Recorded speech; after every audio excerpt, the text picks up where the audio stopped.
कैसा ये इश्क है।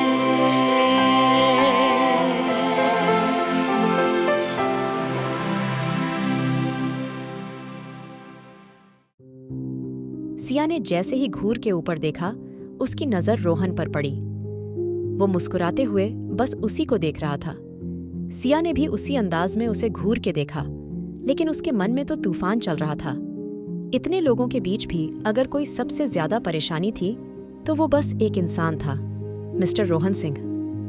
आहाना को सिया के चेहरे की बेचैनी साफ दिखाई दी। वो फिक्रमंद होकर बोली, क्या हुआ सिया, सब ठीक है ना? कोई प्रॉब्लम तो नहीं? अब सिया बेचारी क्या कहती, क्या बताती कि सबसे बड़ी प्रॉब्लम तो अभी उसके सामने बैठा मुस्कुरा रहा है। लेकिन उसने कुछ नहीं कहा, बस मुस्कुराकर सबको खाने पर ध्यान देने को कहा। सब खाना खाने में बिजी हो गए, लेकिन सिया का पूरा ध्यान बस रोहन पर ही था। उसका मन कर रहा था कि उस मुस्कुराते चेहरे को नोच दे। उसने धीरे से अपना पैर आगे बढ़ाया और रोहन के पैर पर रख दिया। रोहन चौंकने वाला ही था कि सिया की मुस्कुराहट देखकर चुप हो गया। ये देखकर खुद सिया भी हैरान थी, ये कुछ बोला क्यों नहीं? खाना खत्म हुआ तो रमा जी ने प्यार से कहा, चलो बहू, मैं अब सोने जा रही हूँ, तुम लोग एंजॉय करो। आहाना ने उन्हें रोका, माँ आप भी रुक जाइए ना। लेकिन रमा जी अपनी तबीयत के कारण बच्चों को परेशान नहीं करना चाहती थी। उन्होंने स्नेह से कहा, बेटे आकांक्षा को अपने साथ ले जाऊं?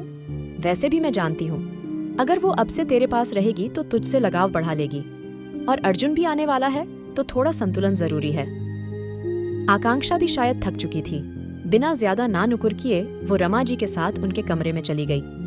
फिर आहाना ने सिया और मानवी को उनका कमरा दिखाया, लेकिन मानवी अब भी तैयार नहीं थी। वो थोड़ा नाराज होकर बोली, क्या आहाना, तू तो कह रही थी ना कि मुझे डर नहीं लगता, लेकिन मैं सिया के साथ ही सोऊंगी। आहाना और सिया दोनों मुस्कुरा दी। उन्हें पता था कि मानवी डर रही है, लेकिन उन्होंने कुछ नहीं कहा। वो अपनी हंसी छुपा गईं। अच्छा कोई बात नहीं, आहाना बोली। सिया तुम दोनों एक ही रूम में सो जाओ, कोई प्रॉब्लम नहीं। चलो अब फ्रेश हो जाओ, मैं कॉफी बनाकर लाती हूँ। कॉफी बनाना तो आहाना का पसंदीदा काम था। जब भी आती थी अपने हाथों से कॉफी बनाकर सबको पिलाना उसे बहुत अच्छा लगता था, चाहे वो अर्जुन हो, रोहन हो, रोहित या फिर माँ जी। जब तक आहाना कॉफी बना रही थी, सिया और मानवी अपने अपने फोन में बिजी थीं। आहाना आई तो देखा दोनों स्क्रीन में घुसी हुई है। उसने तुरंत दोनों के हाथ से फोन छीने, तुम लोग यहाँ फोन चलाने नहीं आई हो, चलो सीधी होकर बैठो। दोनों ने बिना कुछ कहे अपने फोन साइड में रख दिए। अब असली मस्ती शुरू हुई। तीनों दोस्त पुराने किस्से, कॉलेज की बातें और हंसी मजाक में डूब गईं।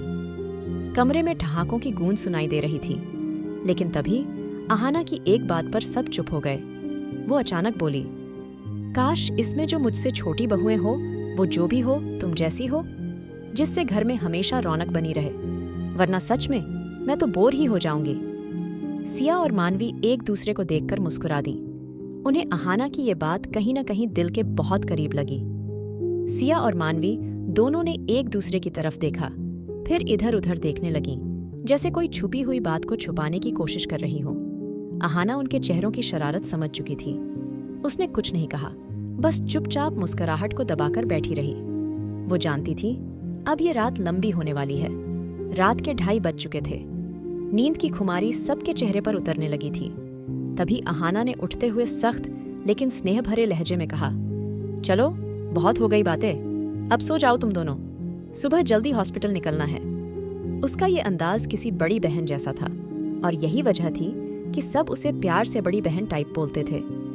आहाना भी अपने कमरे की तरफ बढ़ गई। उसे अब अपने उस कमरे की आदत हो चली थी। पहले जहां उसे वहां अकेलापन लगता था, अब वही कमरा उसे अपना सा लगने लगा था।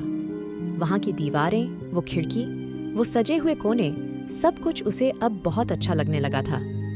शायद कुछ यादें जुड़ गई थीं, जिनसे दिल लगने लगा था। आहाना ने कमरे की लाइट बंद की, एक गहरी सांस ली और बिस्तर पर लेट गई। जल्द ही वो नींद की आगोश में चली गई। उधर मानवी और सिया भी बिस्तर पर लेटी। कुछ देर तक फोन में इधर उधर देखने के बाद आखिरकार दोनों की आंखें भी भारी हो गईं और एक सुकून भरी नींद ने उन्हें जकड़ लिया। लेकिन रात की खामोशी ज्यादा देर तक टिक नहीं पाई। करीब 3:30 बजे का वक्त था। कमरे में हल्की नींद की सरसराहट थी जब सिया को किसी की आवाज सुनाई दी। सिया? नींद में डूबी सिया ने करवट बदलते हुए कहा। क्या है यार मानवी? मानवी ने बच्चों जैसी मासूमियत में कहा। सुनना, मुझे बहुत तेज भूख लगी है। सिया ने आंखें खोले बिना ही गुस्से में कहा। मानवी, क्या ड्रामा है अब? सो जा, सुबह उठकर खा लेना कुछ। मानवी अब परेशान होकर बोली। सच में सिया, मेरा पेट अंदर से गाना गा रहा है। तूने देखा नहीं वो रोहित कैसे भर भर के खा रहा था? और मैं तो उसके गुस्से के डर से कुछ खा ही नहीं पाई। अब भूख लगी है तो क्या करूं? सिया इस वक्त किसी की भी बात सुनने के मूड में नहीं थी। वो तो जैसे घोड़े, गधे, बकरियां सब बेचकर गहरी नींद में थी। उसने नींद में ही मानवी की कमर में एक हल्का सा मुक्का मारा और कहा, सो जा चुपचाप, अपने घर में नहीं है तू। किसी का दरवाजा खोल देगी तो समझ लेना। लेकिन मानवी तो मानवी थी। भूख के सामने ना नींद टिकती है ना दोस्ती की डांट। उसने सिया को हिलाकर कहा, कम से कम रास्ता तो बता दे यार। तूने अहाना को किचन जाते देखा था ना? सिया ने नींद में ही करवट बदलते हुए बुदबुदाया। सीधे जाना, फिर दाईं ओर मुड़ना, किचन वहीं है। और हाँ, ध्यान रखना यहाँ बहुत से कमरे हैं, किसी के रूम में मत घुस जाना, वरना सुबह तेरी खबर छपेगी। मानवी ने गुस्से में सिया की तरफ देखा। क्या दोस्ती है तेरी? मेरे लिए उठ भी नहीं सकती? सिया ने बिस्तर पर पड़े पड़े ही जवाब दिया। हाँ, अब जा, ज्यादा डायलॉग मत मार, सोने दे मुझे। मानवी गुस्से में बड़बड़ाते हुए उठ खड़ी हुई। एक दिन मैं भी तुझे नींद में तड़पा दूंगी, फिर देखना। उसने फोन उठाया और धीरे धीरे बाहर की ओर कदम बढ़ाए। रात के उस सन्नाटे में घर और भी ज्यादा खूबसूरत लग रहा था। दीवारों पर लगी डिम लाइट्स एक सुकून भरी रोशनी फैला रही थीं। हल्की हल्की हवा पर्दों को सहला रही थी, जैसे कोई कहानी खुद चल रही हो। मानवी का दिल थोड़ा डर रहा था, थोड़ा रोमांचित भी था। घर की सुंदरता उसे जादुई सी लग रही थी, लेकिन भूख उससे ज्यादा तेज थी। लेकिन मानवी के लिए तो अब वो घर कोई आलीशान हवेली नहीं, बल्कि किसी भूतिया बंगले जैसा लगने लगा था। वो खुद भी जानती थी कि वो डरपोक है और इस समय अंधेरे में अकेले चलना उसके लिए किसी परीक्षा से कम नहीं था। वो धीरे धीरे कदम रखती जा रही थी और मन ही मन भगवान का नाम जपती जा रही थी। बस गॉड, किचन तक पहुंचा दो, भूख मिटा दो, फिर कभी रात को कुछ नहीं खाऊंगी। पर जैसे ही उसे लगने लगा कि वो शायद भटक गई है, उसका सब्र जवाब देने लगा। गुस्से में बड़बड़ाते हुए बोली, क्या मुसीबत है ये? घर है या भूल भुलैया? ऊपर से ये हवा की आवाजें। गॉड, कोई चुपके से मुझे किचन पहुंचा दो प्लीज। शायद भगवान को उस पर दया आ गई और आखिरकार उसे सामने हल्की सी सफेद टाइल्स वाली जगह दिखी। हाँ, वही किचन था। मानवी ने चैन की सांस ली और तुरंत दौड़ते हुए अंदर गई। उसने फ्रिज खोला और जल्दी से एक ठंडी चॉकलेट शेक निकाल ली, साथ ही 2 सेब भी उठा लिए। लेकिन जैसे ही वो मुड़ी थक कदमों की हल्की सी आवाज आई। वो आवाज सीढ़ियों की तरफ से आ रही थी। उसका दिल धक धक करने लगा। कोई है? उसने कांपते हुए पूछा। जवाब में सिर्फ सन्नाटा मिला। मानवी के हाथ में फोन था। उसने टॉर्च ऑन इन कर ली। अंधेरे में अचानक किसी की परछाई दिखी जो उसकी तरफ बढ़ रही थी। हे भगवान, कहीं भूत तो नहीं? डर के मारे उसने हाथ में पकड़ा हुआ एक सेब पूरे निशाने से उस परछाई की तरफ दे मारा। धपाक! सामने खड़ा शख्स एक जोरदार चीख के साथ पीछे गिर पड़ा। आउच! मानवी की हालत खराब हो गई। वो बिना पीछे देखे पूरी रफ्तार से दौड़ पड़ी। भागो, भूत आया, मैं तो गई। इधर सिया की नींद तो कब की टूट चुकी थी। मानवी को गए देर हो चुकी थी और अब उसका कोई अता पता नहीं। गुस्से में बड़बड़ाते हुए वो उठी। ये लड़की भी ना 1 मिनट चैन से नहीं रह सकती। भूख लगी थी, अब भूख के चक्कर में मेरा दिमाग खराब कर दिया इसने। सिया ने जल्दी से स्लीपर पहनी और मोबाइल की फ्लैशलाइट ऑन कर घर में मानवी को ढूंढना शुरू किया। लेकिन घर इतना बड़ा था और अंधेरा इतना घना कि हाथ को हाथ नहीं सूझ रहा था। ऊपर से दीवारों पर लगे हल्के हल्के झूमर और परछाइयां माहौल को और डरावना बना रही थीं। जैसे ही वो आगे बढ़ी, उसे एक परछाई दिखी। कोई आदमी फोन हाथ में लिए चल रहा था। सिया के अंदर अलार्म बज गया। इतनी सिक्योरिटी के बावजूद चोर? अर्जुन सिंह के घर में भी चोर घुस आया? उसने मन में कहा। चुप हो जा सिया, अब दिमाग मत दौड़ा, काम कर, कुछ कर, वरना तू भी गई और मानवी भी। उसने पास ही एक टेबल से छोटा सा प्लास्टिक का गमला उठाया और दबे पांव उस आदमी के पीछे चलने लगी। जैसे ही वो परछाई किसी कमरे की ओर मुड़ने लगी, अब या कभी नहीं सोचकर सिया ने बिना कुछ सोचे समझे पूरी ताकत से वो गमला उसके सिर पर दे मारा। धड़ाम! उफ! Oh my God! एक चीख और गुस्से की आवाज गूंजी और सिया ठिठक गई। वो परछाई अब उसके सामने थी और जैसे ही मोबाइल की टॉर्च उस चेहरे पर पड़ी, रोहित! लेकिन सामने से कोई आवाज नहीं आई थी, इसलिए अब सिया को भी डर लगने लगा था। इसलिए वो हाथ अपने सिर पर रखकर उल्टे पांव भागी। उसकी सांसें तेज हो चुकी थी और दिल ऐसे धड़क रहा था जैसे अभी छाती से बाहर कूद जाएगा। वो पीछे मुड़ मुड़ कर देख रही थी कि कहीं वो चोर उसका पीछा तो नहीं कर रहा। और भागते हुए जब उसका ध्यान सामने से हट गया, धड़ाम! वो सीधे किसी सीने से जा टकराई। उसकी रफ्तार इतनी तेज थी कि अगर सामने वाला न होता तो शायद वो जमीन पर गिर पड़ती, लेकिन किसी ने उसे मजबूती से थाम लिया। उसके कमर के इर्द गिर्द बाजू कस चुके थे। सिया अब उस अनजाने इंसान के ऊपर झुकी हुई थी। उसकी सांसें रुकी हुई थीं, उसकी आंखें बंद। लेकिन जैसे ही उसने आंखें खोलीं, उसकी सांस फिर से उलझ गई। वो रोहन था। उसकी आंखों में सख्त हैरानी थी, लेकिन नजरों में एक अजीब सा मोह था। उसकी हथेलियां अब भी सिया को थामे हुए थीं। सिया की पलकों के नीचे शर्म और डर के साए झूल रहे थे। वो धीरे से अपने होठों को भींचते हुए उठी और सिर झुका लिया। रोहन के लब खुद खुले। Are you okay, Siya? उसकी आवाज इस बार हमेशा की तरह चिढ़ाने वाली नहीं, बल्कि बेहद मुलायम और फिक्रमंद थी। सिया के लब कांप रहे थे। डर अभी भी उसके चेहरे पर साफ झलक रहा था। बहुत मुश्किल से उसने जवाब दिया, वो चोर, मैंने चोर देखा। वो खुद अपनी बात कहने से डर रही थी, क्योंकि अब तक उसके भीतर का सारा आत्मविश्वास डर और शर्म के पीछे छुप चुका था। लेकिन रोहन की आंखों में अचानक मुस्कान उभर आई। उसने उसकी बात सुनते ही हल्के से सिर हिलाया और बोला, मिस आदम चोर, शायद आप भूल रही हैं कि आप किसके घर में हैं। ये अर्जुन सिंह का घर है।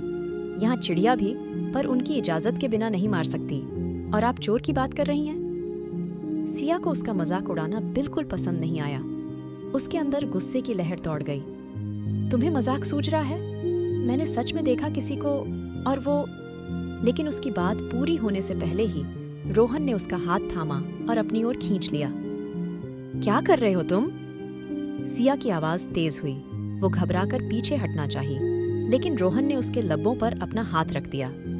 श्श, उफ, मिस आदम चोर, कितना बोलती हो तुम? उसके होंठों के इतने पास आकर बोला कि सिया को अपनी सांसें खुद महसूस होने लगीं। कभी कभी तो मन करता है तुम्हारी इस कैंची जैसी जुबान को चुप कराने के लिए कुछ नायाब तरीका निकालूं। उसका चेहरा अब सिया के इतने करीब था कि सिया को खुद को संभालना मुश्किल हो रहा था। उसकी हिरनी जैसी आंखें नीची हो गईं, गालों पर गुलाबी रंग फैल गया और उस हल्की सी कंपकंपी ने रोहन की मुस्कान और भी गहरी कर दी। रोहन का हाथ अब भी उसकी कलाई को थामे हुए था, लेकिन उसकी पकड़ अब उतनी सख्त नहीं थी। अब उसमें एक सुकून, एक अपनापन था। सिया का दिल, जो अभी कुछ पल पहले डर और घबराहट से कांप रहा था, अब किसी और ही एहसास से धड़कने लगा था।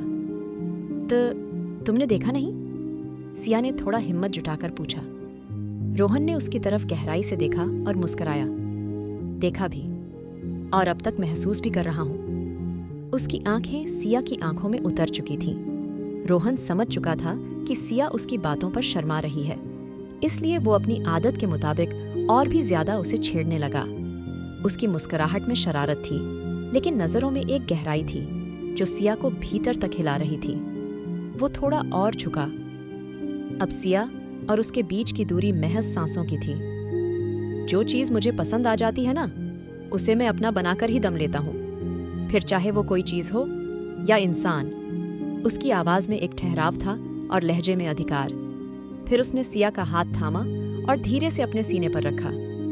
तो मेनी कॉन्ग्रेचुलेशंस मिस सिया, आपने रोहन सिंह के दिल में घर बना लिया है। सिया का दिल जोरों से धड़कने लगा था। उसकी आंखों की पुतलियां कांप रही थीं और उसका चेहरा लाल हो गया था। लेकिन तभी एक कड़वी याद किसी कांटे की तरह उसके जहन में चुभी और उसकी आंखों की चमक पल भर में बुझ गई। उसने झटके से अपना हाथ वापस खींचा और रोहन को पीछे धकेलते हुए बोली, मिस्टर रोहन सिंह, जितना मुझसे दूर रहोगे तुम्हारे लिए उतना ही अच्छा होगा। मेरे पास आने की कोशिश भी मत करना। मैं अच्छी तरह जानती हूँ तुम जैसे लड़कों को जो भोली लड़कियों को फंसाते हैं और फिर छोड़ देते हैं। उसके लहजे में इतनी सख्ती थी, इतनी नफरत कि रोहन एक पल को सन्न रह गया। उसके चेहरे पर जो मासूम सा प्यार पल रहा था वो जैसे पल भर में बिखर गया।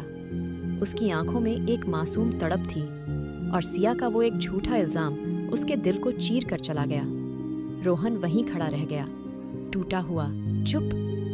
सिया ने तेज कदमों से वहां से निकलना चाहा, लेकिन कुछ दूर जाकर ही उसके कदम ठिठक गए। उसने पलटकर नहीं देखा, पर आंखों से बहते आंसू उसके जख्म की गहराई बयां कर रहे थे। आई एम सॉरी रोहन, उसने बुदबुदाते हुए खुद से कहा, लेकिन मैं नहीं चाहती कि मेरे अतीत की सच्चाई जानने के बाद तुम मुझसे नफरत करो, क्योंकि जो भी मेरे करीब आया है उसने वही किया है दूरी बना ली। उसकी सांसें भारी हो रही थीं, और शायद मैं तुम्हारी बेरुखी बर्दाश्त नहीं कर पाऊंगी। बहुत दिन बाद वो गम फिर से ताज़ा हो गया था। दिल की दीवारों पर लिपटी वो पुरानी दरारें आज फिर से टूट पड़ी थीं। कमरे में वापस आकर सिया ने देखा कि मानवी गहरी नींद में सो चुकी थी। शायद पेट की भूख को कुछ राहत मिल गई थी, लेकिन सिया के दिल में जो आग लगी थी वो किसी भी भूख से ज्यादा जालिम थी। उसका दिल जैसे पिंजरे से बाहर निकलने को तड़प रहा था। एक तरफ रोहन की मोहब्बत और दूसरी तरफ उसका अतीत। नहीं, रोहन को ये सब कभी पता नहीं चलना चाहिए। नेवर, उसने खुद से कहा और आंसू पोंछते हुए चादर ओढ़ ली। लेकिन नींद कहाँ थी? वो तो बस आंखें बंद करके आंसू बहाती रही और फिर थक कर एक पल में नींद में चली गई। अगली सुबह डाइनिंग टेबल पर घर में सब एक जगह जमा थे। सिया और मानवी तो मेहमान थीं, लेकिन सबसे ज्यादा अजीब खामोशी थी रोहन की। वो जो हमेशा मजाक करता, सबसे लड़ता झगड़ता, पूरे घर की रौनक था, आज एकदम खामोश बैठा था। आह्वान जो उसके बेहद करीब था, सब समझ रहा था। कुछ तो हुआ है, उसने सोचा, पर अभी नहीं, बाद में पूछूंगा, अकेले में। आहना उस बच्ची को नाश्ता करा रही थी। तभी अचानक दरवाजा खुला और रोहित अंदर आया। जैसे ही सबकी निगाहें उस पर पड़ीं, चारों ओर सन्नाटा छा गया। उसके माथे पर एक गोल लाल निशान था, जैसे किसी चीज से जोर की टक्कर लगी हो। सर के पीछे पट्टी बंधी थी और चेहरे पर थकावट। सिया और मानवी का दिल एक साथ धड़क उठा। हे भगवान, दोनों के मुंह सूख गए। मानवी का निवाला गले में ही अटक गया और वो खांसने लगी। रोहित झट से उसके पास आया और पानी का ग्लास उसकी तरफ बढ़ाया। इट्स ओके मानवी, उसकी आवाज में नरमी थी, लेकिन आंखों में कुछ और था, एक उलझन, एक सवाल। मानवी की नजरें उससे टकराईं और न जाने क्यों उसका चेहरा शर्म से झुक गया। उसकी आंखों में एक झिझक थी, एक डर और शायद एक पछतावा। ये क्या कर लिया बेटा? रमा जी ने फिक्रमंद लहजे में रोहित के माथे पर उंगली फेरते हुए पूछा। रोहित ने हल्की मुस्कुराहट के साथ कहा, कुछ नहीं माँ, गलती से दीवार से टकरा गया। सबके चेहरों पर हल्की हंसी तैर गई, सिवाय रोहन, सिया और मानवी के। तीनों की आंखों में एक बेचैनी थी जो किसी की नजरों से छुप नहीं पाई, खासकर आहाना की। अरे, आज तो ऐसा लग रहा जैसे किसी बगीचे के सारे फूल किसी तपस्या में बैठ गए हों। आहाना ने माहौल हल्का करने के लिए छुटकी ली। है ना माँ जी? रमा जी ने मुस्कुराकर हामी भरी। हाँ, कुछ तो बात है। लेकिन फिर भी कमरे पर वही सन्नाटा बना रहा, जैसे हर किसी के दिल में एक अलग कहानी पल रही हो। दाल में कुछ काला नहीं, पूरी दाल ही काली है, आहाना ने मन में कहा और तय कर लिया कि सबको उनके रास्ते पर वापस लाना है। हॉस्पिटल का रास्ता रमा जी का आशीर्वाद लेकर आहाना आकांक्षा को गोदी में लिए सबके साथ निकल पड़ी। रास्ते में भी वही चुप्पी, सिर्फ कुछ सवाल, कुछ न जवाब। मानवी कभी कभार 2 शब्द कहती, लेकिन सिया तो जैसे कहीं खो गई थी। रोहन भी गाड़ी चला रहा था, लेकिन उसकी आंखों में झांकने वाला कोई होता तो देख लेता कि वो कहीं और है। रोहित दूसरी गाड़ी में था और मानवी बस उसे जाते देखती रह गई। काश एक मौका मिल जाता माफी मांगने का। हॉस्पिटल के बाहर गाड़ी से उतरते ही सब अपने अपने रास्तों पर बढ़ गए। आहाना ने आकांक्षा को मानवी को सौंपते हुए कहा, तुम इसका ध्यान रखो, मैं अभी आती हूँ। रोहन जैसे ही अपनी कार की तरफ बढ़ा, तभी अहाना ने रास्ता रोक लिया। रोहन, क्या तुम मेरे साथ कॉफी पियोगे? कुछ बातें भी कर लेंगे। उसकी मुस्कुराहट में वही अपनापन था जो रोहन कभी टाल नहीं पाया। वो चुपचाप उसके पीछे चला गया। कॉफी टेबल पर कॉफी आते ही अहाना ने बात शुरू की। रोहन, मैं तुम्हारी भाभी हूं ना? रोहन ने उसकी तरफ देखा। जी भाभी, इसमें कोई शक नहीं। और क्या मुझे अपनी दोस्त नहीं मान सकते? इस बार रोहन की आवाज थोड़ी भीग गई थी।